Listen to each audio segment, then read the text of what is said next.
આપણે આવ્યા છીએ 46મીનો બીજો ભાગ. 46મીનો બીજો ભાગ થોડ છે એનું મસ્તીનું સળ છે. મારા દેશની રીત ભાત, મારા દેશની રીત ભાત 46માનો બીજો. અને બાળકોને બાળ સંસ્કાર કેન્દ્રમાં મોકલશું. સવારે ઉઠતા, બપોરે જમતા, સાંજે સૂતા. ખાસ ને ખાસ આપણા બાળકોને તમે દાદાની કેસેટમાં જાજો અને એને બાળ સંસ્કાર કેન્દ્રમાં મોકલજો. આપણે એક ઘડી લેશું. જો મારા મિત્રો, તમારે ખાસ કોઈ એમરજન્સી, કોઈ પેરેલિસવાળા હોય, કદાચ એની સલાહ જોતી હોય તો હું હાથે કામ પડતા મૂકીને હું આવીશ રાજકોટમાં.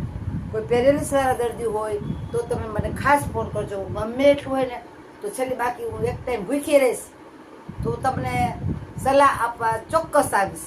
તો કોઈને ના નહીં પાડું, તો હું ક્યાંય તમને નહીં કહું. તો મને કામ ફોન કરજો, તમને છૂટ છે 2 ઝડપથી. અને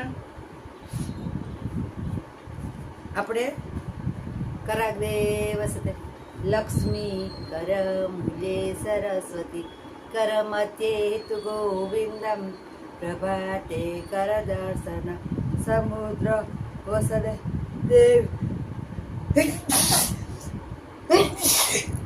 પર્વત સ્તન મંડલે વિષ્ણુ પત્ની નમસ્તુભ્યં પાદ સ્પર્શો સ્વમાસ્વમે વસુદેવસ્તમ દેવમ કંસચારુ નમર્થન દેવકી પરમાનંદ કૃષ્ણમ વંદે જગતગુરુ કૃષ્ણમ વંદે. આપણે બીજો ભાગ આવ્યા છીએ. હે ગણપતિ દાદા, રીતિ સિદ્ધિ સહિત સર્વ પરિવાર, આખો પરિવાર અમારે હારે રહેજો. તમારી ભૂલ ચૂક થાય તો માફી માગું છું, ક્ષમા માગું છું. અમે શું તારા દેશનો તે વળી કેવો શિષ્ટાચાર અને ખમીસ કાઢી ઉઘાડા બદને બેસવું, એવો કઈ તારા દેશનો શિષ્ટાચાર છે? ખમીસ કાઢી ઉઘાડી લે બેસવું એ તારા દેશનો શિષ્ટાચાર, શું સિસ્ટમ છે? એવી તારા દેશમાં સિસ્ટમ છે? એમ કરીને કહે છે. અરે જે માણસ પોતે ખુરશીમાં બેસે અને સામાને ઊભો રાખે તેને અમારા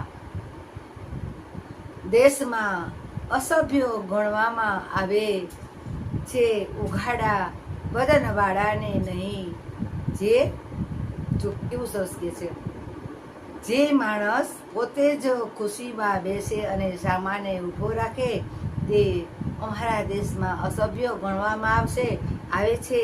ઉઘાડા બદનવાળાને હું નહીં. છોકરાની તો આ હિંમતથી સાહેબ ખુશ થઈ અને ગયા અને એમણે તો તેને બેસવાના કહ્યું. વિનોબાએ તો પોતાની વાત આગળ ચલાવી. વિનોબાએ પોતાની વાત આગળ ચલાવી અને પોતે કોટ ટોપી અને ઊંચા દાઢીને ફરતા પંખા નીચે બેસે અને બીજાને સખત ગરમીમાં કપડાં પહેરી રાખવાની સિસ્ટમ શીખવે છે. અને ગરમીમાં કપડાં પહેરી રાખવાની સિસ્ટમ શીખવે છે. એ ક્યાંયનો ન્યાય. વળી બફારો થયો તો હોય તો બદન ખુલ્લું રાખવામાં કશું જ ખોટું નથી, એમ અમે તો માનીએ છીએ. જો એ શું કહે છે, ગરમી થતી હોય, એકદમ બફારો થતો હોય, ઘરમાં પંખો ના હોય તો બિચારા શું કરે? તો કે પરિસ્થિતિ એવી હોય તો કાંઈ ગરમી થતી હોય તો કાંઈ ઉઘાડી લેવામાં ખોટ છે, એમ કરીને પોતે સમજાવે છે. સાહેબ વિદ્યાર્થીની આવી જ સાફ વાતોથી બહુ જ ખુશ થઈ ગયા અને પછી તો તેનામાં વધારે રસ લઈ એ તો શું વાંચે છે વગેરે ભણ્યું અને લાઇબ્રેરીમાં એને જે કાંઈ સગવડ જોઈતી હતી તે પણ આપી, અને લાઇબ્રેરીમાં જે કંઈ સગવડ જોઈતી હતી તે એને આપી. અને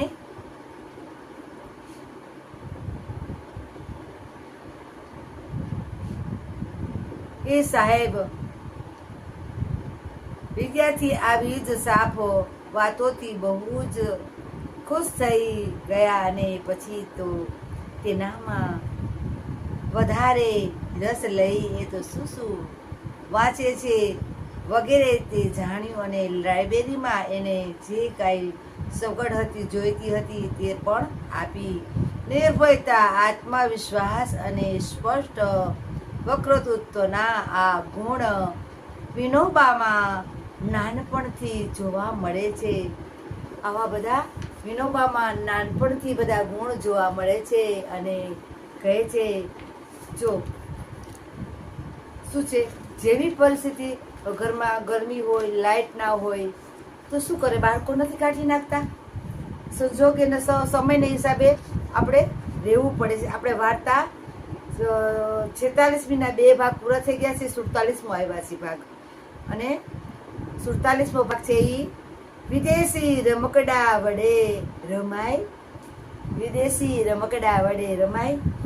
તો આપણે જેવો સમય એવી રીતે આપણે એને વર્તન કરશું. અને આપણે કદાચ જો લાઇટ ના હોય, વહી હોય તો આપણે શું કરીએ, ગરમી થાય તો આપણે ઘરમાં હોય તો આપણે કપડાં કાઢી જ નાખવાના છે. જેન્ટ્સ આ ગરમીમાં ઓહો ઓય માં ગરમી થાય છે, આખા નીતરી હાલે તો શું કરે, કોઈને કાંઈ હરખ ના થતો હોય.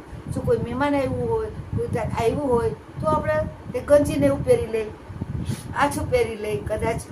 પણ હવે હું તમને એક નાનકડી ટૂચકો કહું છું.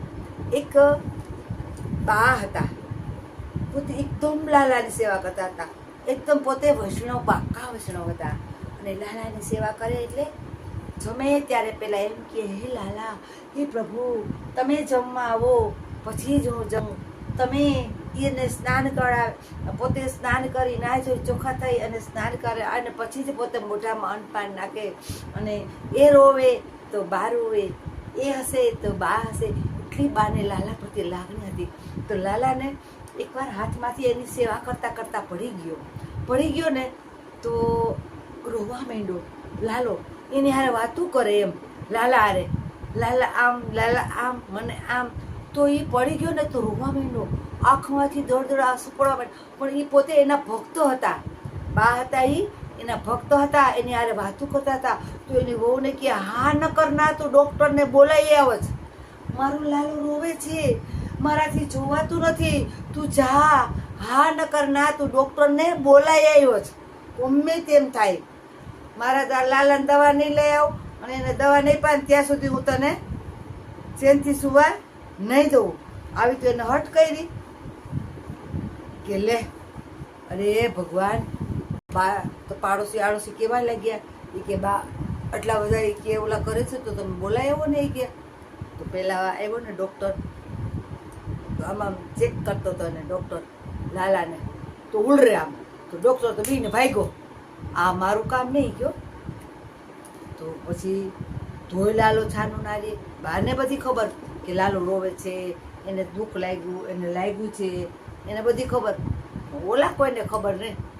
તોય કે ના, હા ન કર ના, મારા લાલા આટું ડૉક્ટરને બોલાવ્યો, એને દવા લઈ આવો, એને પાવો, પછી જ હું જમું. કે મારો લાલો છાનો રહે ને તો જ હું જમું. પછી બીજા ડૉક્ટરને બોલાવ્યા, કે ગમે એમ થાય પણ અમારો લાલો છે ને છાનો નથી, તો તમે હા ન કર ના, અમારી બાઈ જીત પેકડી છે, તમે દવા દઈને જ જાઓ, દવા આપીને જ જાઓ. દવા આપી એને, બા લાલાને દવા આપી, એ છાનો રહ્યો, એને પીધી. પછી બા જઈમાં, ના મારો લાલાને દુઃખ થાય છે હો, હું બાને કે લાલાને જમાડ્યા વગર હું ન જમું. કે મને હા ન કર ના, તમે મારા લાલાને દવા લઈ આવો તો જ હું જમું છું. આવી રીતના ઘણા ટૂચકા છે. આગળની કોઈ વાર્તા એવી છે કે આપણે તો સાંભળી ના હોય. ભૂત પ્રેત બધે થતા, કારણ કે લાઇટું નહોતી તો ભૂતે એટલા થતા, પ્રેતે એટલા થતા, અને બધું પણ થતું. તો આપણે આવી રીતના ક્યારેક કાંઈક ટૂચકા ગોતશું.